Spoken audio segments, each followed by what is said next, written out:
Hey, and welcome back. I've been fortunate to travel across the Midwest and beyond to visit drum shops, builders, and trade shows, but for the first time in over a decade, I was finally able to make it back to attend the annual PASIC convention in Indianapolis, Indiana. This is a hallmark event for the drumming and percussion community, so I was eager to attend, but with a 6 or 7 hour commute ahead, I decided to make a few stops along the way. First up was a quick stop in Milwaukee around 9 a.m. to sell an orphan bop kit that I put together for a video, which hasn't quite been released yet, but is coming soon. This was also a nice chance to get a little bit of extra spending cash in my pocket to take along to the convention. After departing Milwaukee with a few $100s of extra spending cash in my pocket, I made the 90-minute trek a little bit out of the way to McHenry, Illinois to visit Rocco Z Music. I don't want to spoil this stop too much, as it'll be the spotlight of an upcoming Off the Beaten Path episode, but what I will say is Rocco has quietly built one of the best full-service percussion shops in the Midwest, working with schools, churches, and private clients, specializing in repairs, rentals, lessons, and of course, retail. I want to take this moment to offer a huge thanks to Rocco for making the time for me to visit, especially on just a few days' notice after I had another potential shoot delayed.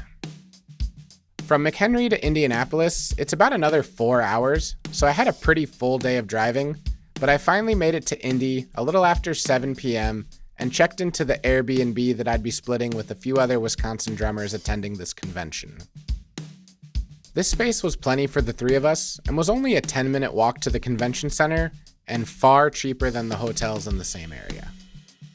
After getting settled in and unpacked, we made our way over to a great local jazz club in town, Chatterbox, and caught a set from one of their regular acts, the Tucker Brothers. And of course, before calling it a night, we had to stop and get some late-night pizza. I woke up and got moving around 8 a.m. and started my commute to the convention center with a stop for coffee from the shop next to our apartment building. We were lucky to have near 70-degree weather all weekend, which made the walk through downtown super enjoyable, along with all the great scenery in this area. Once I got to the convention center, I was able to pick up my badge for the weekend and then began a full day of clinics and workshops.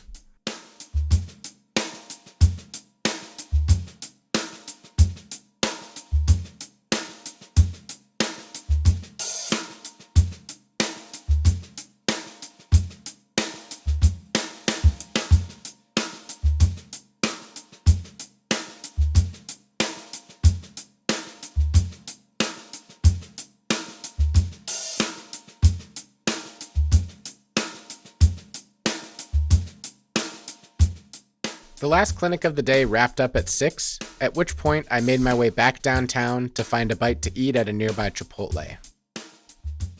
After refueling, it was back to the convention center for the night concert. On this night, it was a split bill with the Jeff Hamilton Trio and Daphnis Prieto Quartet.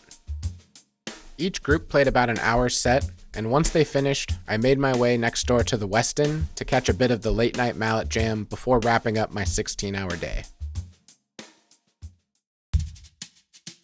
Friday morning, my roomies for the weekend, Nick and Tim, decided to cook some breakfast. And don't worry, I contributed by making the toast.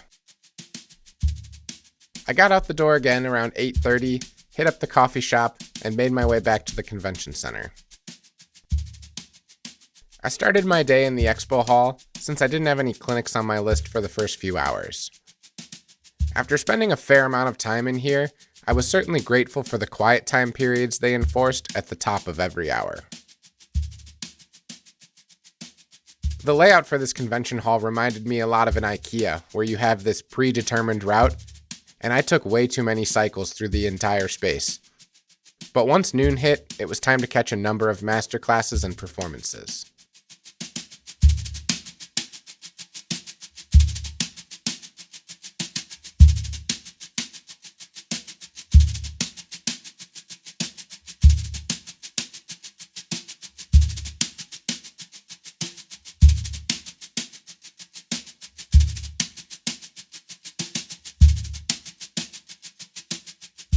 I made my way back to the Airbnb around 6 p.m., rested up for a couple hours, and then went back to the Westin to catch the late night drum set jam.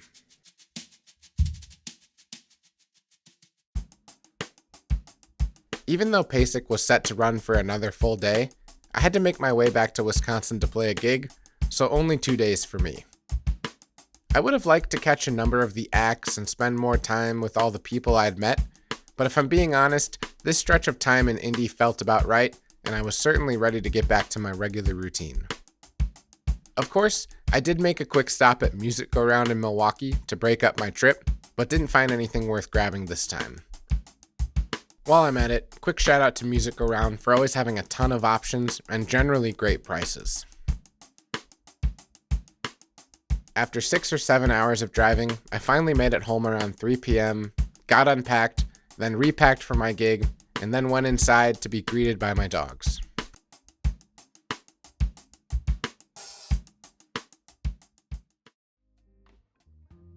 I thought it would be fun to wrap up this video by just recapping my experience and giving you some of my thoughts. But first, of course, we're going to start with the haul of things I brought home. So like any drum or trade show with a bunch of vendors, I always collect stickers, and if you've been in my basement bathroom here, you've seen that it's just flooded with stickers from different drum companies, bands, breweries, whatever. So I got there's probably 30 or 40 stickers in here from every company.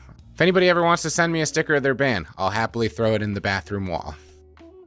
Aside from that, I bought this, which is a shaker-like instrument, but I think it's pronounced a kashishi. It's a Brazilian or African instrument.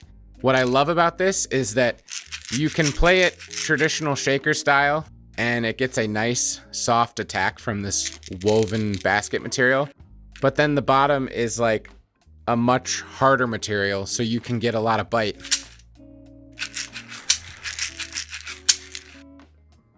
And since PASIC has a heavy emphasis on orchestral and classical percussion, I ended up buying this woodblock, which is so out of character for me in the world I operate now, mostly with drum set and popular music. This is made by Overture, which is like a sub-brand or a cheaper tier of Black Swamp Percussion out of Michigan. And when I played it, I was just like, that's the sound. The last thing I got is probably the most laughable, but this is a triangle beater that I picked up from Percussion Source. And I have a decent Liberty One triangle, which is the Steve Weiss house brand, and it came with just a stock, very simple triangle beater. This was like $10, so this was an easy decision, and it was the last thing I bought. The most valuable thing I will take away from PASIC and apply to my teaching and performing going forward is all of the clinics and master classes I attended. The Nick Costa and Mark DiCiani masterclass, I'm sorry if I'm butchering your name, I'm sure I am, was so helpful for me as a private lesson teacher, giving me some ideas on how to help my students retain information and set realistic goals for practice and developing their skills. By the way, Nick has a great YouTube channel. I got a chance to talk to him for a little bit. Seems like a stand-up dude. I will have it linked down in the description. Go check out his work. My buddy Wayne Salzman from Wisconsin that I'm friends with, he did a clinic on improvising in every style and what's appropriate. And I actually got a chance to hear that clinic a little over a week ago when he did it at the high school I teach at in Neenah. Daphnis Prieto gave a masterclass that was loosely based on odd times in Latin drumming, which is the topic of his new book.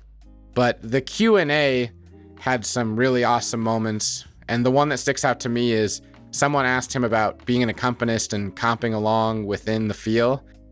And his response was gold. He said, if you're having a conversation and you say everything you feel, that's usually problematic. To wrap up the first day, Omar Hakim gave a clinic that was tied to the new Roland V drums. Someone also asked him about collaborating and being a good comping musician. And he said, roll out the red carpet for the other musicians you're playing with and leave space for them to find what they want to say. I think that is super well put in terms of when a soloist is beginning their solo, lay the groundwork down for them so they know you're supporting them musically, but let them figure out their path before you start interjecting, whether that be dynamically or the density of your playing. And I think that's a great way to think about it. Ash Sohn's clinic was mostly just him playing through some different tracks and really just showing his gratitude for being there and being accepted by the drumming community. But I love something he said about you must never lose sight of simplicity because that's what will buy you a house. He also did have some really awesome licks that I tried to transcribe in real time and will hopefully be practicing and incorporating into my playing when it's appropriate. The final clinic I was able to catch on Friday was with Matt Billingsley, who, if you asked me anything about him, I had no idea who he was, but he's been the longtime drummer with Taylor Swift. So probably with the most popular successful touring act of all time. And he never even mentioned his work with her through the entire masterclass, dealing with making a long, healthy, fruitful career in the music industry, which I think says a lot about him. So those are some great nuggets of wisdom that I'm happy to share with you in case you weren't able to make it to PASIC. The last thing I want to talk about, and probably the most impactful thing on me, was the people. I got to meet probably like 40 or 50 people and have meaningful, nice conversations, whether that be people I've connected with on social media before but don't live in the same area as, or a ton of people who watch my YouTube channel and came up to let me know how much they enjoy it and appreciate my work. And I just want to say thank you to everybody I got to connect with there. It was just amazing. I met a guy from Singapore who flew in to come to this festival, and he came up and let me know that he watched my videos, and I just am so grateful that I get to attend that festival, and it only set me back a few $100s with tickets, hotel, and driving for 6 hours. It's a great reminder seeing someone who flew all the way across the world and someone who appreciates what I contribute to the drumming community. I got to see my old percussion professor from UW-Eau Claire with their percussion ensemble. I got to meet the folks at Evans who have been so helpful to me on the channel this year. It was just so fulfilling to meet all of you, have conversations, and I really think PASIC is going to have to be a yearly trip for me. If you were there or you did get to come up and say hi, leave a comment down below so I can check out your content. And until next time, thanks.